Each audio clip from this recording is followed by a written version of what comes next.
በስመ አብ ወወልድ ወመንፈስ ቅዱስ አህዱ አምላክ አሜን። ቤተክርስቲያናችን ከሰባቱ አጽዋማት አንዱ የሆነውን ታላቁን የነቢያት ጾም ወይም በተለምዶ የገና ጾም ተብሎ የሚጠራውን ህዳር 15 ቀን ትጀምራለች። ይህ ወቅት ዝም ብሎ የምግብ መለወጫ ወቅት ወይም ከምግብ የምንከለከልበት ወቅት አይደለም። ይልቁንስ ይህ ወቅት ዓለም በጨለማ ውስጥ ሆና የብርሃንን መምጣት የተጠባበቀችበት፣ ነቢያት በናፍቆት የክርስቶስ መወለድ የጠበቁበት የታሪክ ምዕራፍ መታሰቢያ ነው። ዛሬ በምናደርገው እይታ ይህ ጾም ለምን እንደተደነገገ፣ መጽሐፍ ቅዱሳዊ መነሻ ምን እንደሆነና እኛስ እንዴት ልንጾመው እንደሚገባ እናያለን።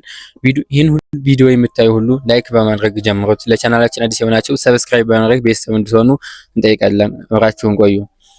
ለመሆኑ የጾሙ ስያሜና ታሪካዊ ዳራ ምንድን ነው?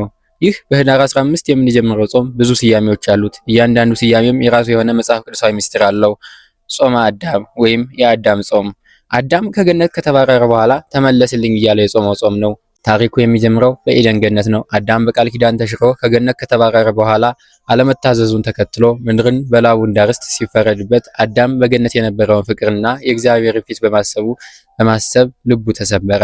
ምድር በእሾህ እና በኩርንችት ተሞልታለች። እሱ ግን በኃጢአት ተጸጽቶ አለቀሰ። የጸጸቱ ልቅሶ ወደ እግዚአብሔር አረገ። የገነት ጣዕም ከምላሱ ጠፍቷል። የአምላክ ድምፅ ከጆሮ ርቋል። አዳም እንዲህ ሲል አሰበ። እስከ መቼ ነው ጌታ የተስፋውን ቃል የሚፈጽመው? መቼ ነው ዘሬ የዘመንን ራስ የሚቀጠቅጠው? አዳም በዛች ምድረ በዳ የገነትን መሪዎች ወደ ላይ እየተመለከተ በጾምና በጸሎት ራሱን አሰቃየ። ይህ ጾም የሰው ልጅ የመጀመሪያ ናፍቆት ጾም ነው።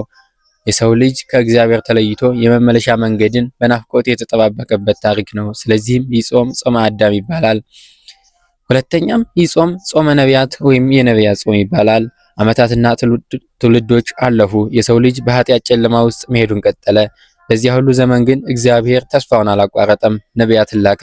ነቢያት ስለ ክርስቶስ መወለድ ትንቢት እየተናገሩ አንተ ካልወረድክ፣ አንተ ካላዳንከን እኛ ወደ ላይ መውጣት አንችልም ብለው የጾሙት ጾም ስለሆነ ጾመ ነቢያት ወይም የነቢያት ጾም ይባላል። ሶስተኛም ይህ ጾም ጾመ ገና ወይንም የጌታችን የመድኃኒታችን ኢየሱስ ክርስቶስ የልደት በዓል ወይም ገናን ታሳቢ ማድረግ የምንጾመው ጾም በሆኑ ጾመ ገና ይባላል። መጽሐፍ ቅዱስ እንደሚነግረን የሰው ልጅ በኃጢአት ምክንያት ከእግዚአብሔር ተለይቶ ነበር። ያንን የተቆረጠ ግንኙነት ለመቀጠል ሰው የፈጣሪ መውረድ ይጠባበቅ ነበር። ይህ ጾም ያንን የመጠበቅ ዘመን የምናስብበት ጾም ነው። ለመሆኑ መጽሐፍ ቅዱሳዊ መሰረትና የነቢያት ጩኸትስ ምን ነበር የሚለውን እናያለን። እስቲ ወደ መጽሐፍ ቅዱስ እንሄድ። ነቢያት ለምን ጾሙ? ምንስ እያሉ ነበር የጸለዩት? ዋናው የዚህ ጾም መጽሐፍ ቅዱሳዊ መልእክት ትንቢትና ተስፋ ነበር። መዝሙረኛው ቅዱስ ዳዊት በመዝሙር 143 ቁጥር 5 ላይ እንዲህ ብሏል። አቤቱ ሰማዮችን ዝቅ ዝቅ አድርግ፣ ውረድ፣ ተራሮችንም ዳሳቸው ግጭሱም። ይህ ጸሎት የሰው ልጅ በራሱ ጥረት መዳን እንደማይችል አውቆ አምላክ ሆይ አንተ ወደኛ ውረድ ብሎ የተማጸነበት ነው። ሁለተኛም ነቢዩ ኢሳይያስ በትንቢተ ኢሳይያስ ምዕራፍ 7 ቁጥር 14 ላይ የዚህን ዘመን ፍጻሜ ሲተነብይ እንዲህ ብሏል። ስለዚህ ጌታ ራሱ ምልክት ይሰጣቸዋል። እነሆ ድንግል ትጸንሳለች፣ ወንድ ልጅም ትወልዳለች፣ ስሙንም አማኑኤል ብላ ትጠራዋለች። ነቢያት ይህንን ቀን ለማየት ጓጉተው ነበር። ይህንንም ጌታችን በወንጌል መስክሮላቸዋል። በማቴዎስ ወንጌል ምዕራፍ 13 ቁጥር 16-17 ላይ እውነት እላችኋለሁ ብዙዎች ነቢያትና ጻድቃን የምታዩትን ሊያዩ ተመኝተው አላዩም፣ የምትሰሙትንም ሊሰሙ ተመኝተው አልሰሙም ብሏል።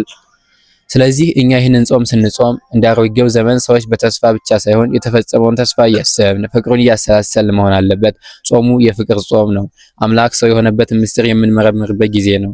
ጾሙ እንዴት ልንጾም ይገባል? ከህዳር 15 ጀምሮ ለ44 ቀናት ያክል እስከ ታኅሳስ 29 ድረስ የምንቆየው በዚህ ታላቅ ጾም ውስጥ ነው። ታዲያ እንዴት እንጾም? ከመብል መከልከል ብቻ በቂ ነውን? በመጽሐፍ ቅዱስ ትንቢተ ኢሳይያስ ምዕራፍ 58 ቁጥር 6-7 ላይ እግዚአብሔር የሚወደው ጾም ምን አይነት እንደሆነ ይናገራል። እግዚአብሔር የሚወደው ጾም የክፋት እስራት መፍታት፣ በውስጣችን ቂም ይዘን የምንጾመው ጾም ዋጋ እንደሌለው፣ ይቅርታ የዚህ ጾም የመጀመሪያው እርምጃ እንደሆነ፣ የተራቡትን ማብላት፣ የተጠሙትን ማጠጣት፣ የታረዙትን ማልበስ፣ የገና ጾም የመለገስ ጾም ነው። አምላክ ራሱን ለሰው ልጆች እንደሰጠ እኛም ካለን ላይ የተቸገሩትን ማካፈል እንዳለብን፣ ራሳችንን መግዛት፣ ራሳችንን መቆጣጠር፣ ከመጠጥ በተለያዩ ነገሮች አለመስከር፣ የማይጠቅሙ ንግግሮችን ከኃጢአት መራቅን በሙሉ ይጠይቃል። ይህ ጾም የሽልማት ጾም ይባላል። ገበሬው ዝናብ ጠብቆ አርሶ ዘርቶ መከር እንደሚጠብቅ ሁሉ እኛም በጸሎት በስግደት በምጽዋት የክርስቶስ ልደት በረከት ለመቀበል የምንዘጋጅበት ጾም ነው። ውድ ወንድሞችና እህቶች እነሆ ከፊታችን ቅዱስ ጊዜ ተደቅኗል። ነገ ሂዳር 15 ጾሙ ይጀምራል። ይህንን ጊዜ በዋዛ ፈዛዛ አናሳልፈው። አስቀድመን ዛሬ በዋዜማው የንስሐ አባቶቻችንን ማግኘት፣ የጸሎት መጽሐፋችንን ማዘጋጀት፣ የተጣላን ካለን መታረቅ ያስፈልገናል። ነቢያት በናፍቆት የጠበቁት ሐዋርያት በዓይናቸው ያዩትን ጌታ በልባችን ንጉሥ አድርገን ለመቀበል ራሳችንን ማዘጋጀት አለብን።